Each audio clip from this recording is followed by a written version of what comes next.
શહેરાની અલ અમીન શાળા પાસે આવેલ વીજ પોલમાં અચાનક આગ લાગતા અફરાતફરી મચી ગઈ હતી। વીજ પોલમાં આગ લાગવાને કારણે વીજળી ગુલ થઈ જતા સ્થાનિક રહીશો હેરાન પરેશાન થઈ ગયા હતા। પંચમહાલ જિલ્લાના શહેરાનગરમાં અલ અમીન પ્રાથમિક શાળા પાસે આવેલા એક વીજ થાંભલામાં મોડી રાત્રે અચાનક આગ ફાટી નીકળવાની ઘટના સામે આવી છે।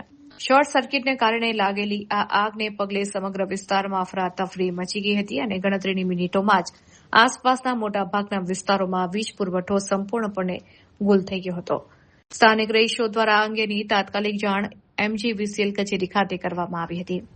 ઘટનાની ગંભીરતાને સમજીને વીજ કંપનીના કર્મચારીઓનો કાફલો તાત્કાલિક ઘટના સ્થળ ઉપર દોડી આવ્યો હતો।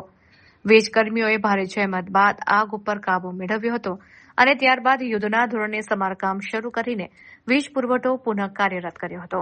સ્થાનિકોના જણાવ્યા અનુસાર અલ અમીન શાળા અને ગજનવી મસ્જિદ પાછળના વિસ્તારમાં અવારનવાર વીજળી ગુલ થવાના બનાવો સામે આવતા રહે છે। આગામી દિવસોમાં ચોમાસાની ઋતુ શરૂ થઈ રહી છે ત્યારે પ્રી મોન્સૂન કામગીરીના ભાગરૂપે આ જર્જરિત વીજ પોલ અને લાઇનોનું તાત્કાલિક મેન્ટેનન્સ કરવામાં આવે તેવી લોક માંગ ઉઠી છે।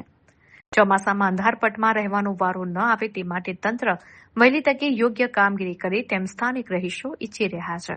ગજનવી મસ્જિદની પાછળ અલ અમીન સ્કૂલ ને બાજુમાં વીજ પોલ આવેલો છે, ત્યાં વારે ઘડીએ ફાયર થાય છે।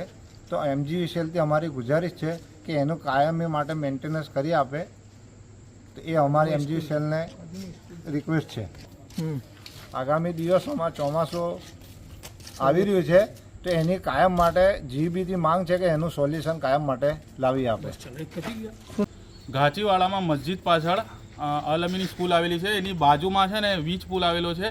ત્યાં વારંવાર આગ લાગવાની ઘટના બને છે અને વારંવાર લાઇટ જતી હોય છે। તો અમારી MGVCLથી એક જ દરખાસ્ત છે કે તેઓ એમનું તાત્કાલિક મેન્ટેનન્સ કરી આપે અને આગળ થોડા સમયમાં ચોમાસું આવી રહ્યું છે તો તંત્ર એનું ધ્યાન આપે।